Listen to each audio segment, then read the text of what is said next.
નવપ્રવાહ ગુજરાત ન્યૂઝમાં આપનું હાર્દિક સ્વાગત છે। મહાનિદેશક સંદીપસિંહના માર્ગદર્શન હેઠળ 3,11,172નો વિદેશી ઇંગ્લિશ દારૂ ઝડપાયો।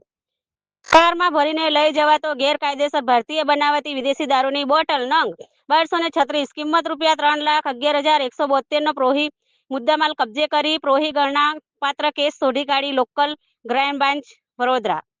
શ્રી સંદીપસિંહ પોલીસ મહાનિરીક્ષકની વડોદરા વિભાગ વડોદરા નાઓએ દારૂ જુગારની ગેરકાયદેસર પ્રવૃત્તિ અંકુશ લેવાના ઉદ્દેશથી પ્રોહી હેરાફેરી વેચાણની પ્રવૃત્તિ કરતા ઈસમો ઉપર વોચ રાખી પ્રોહિબિશનની અસામાજિક પ્રવૃત્તિ નેત નાબૂદ થાય તે રીતે કાર્યવાહી કરવા તેમજ જિલ્લામાં કાયદો અને વ્યવસ્થા જળવાઈ રહે તે હેતુથી અલગ જગ્યાઓએ જરૂરી વાહન ચેકિંગ કરવા તથા પ્રોહિબિશનના કેસો શોધી કાઢવા માટે નકાબંધી વોચ રાખી કોઈ અસામાજિક પ્રવૃત્તિ જણાઈ આવે તો ગેરકાયદેસર કાર્યવાહી કરવા તમામ અધિકારીઓને જરૂરી સૂચનાઓ આપવામાં આવે।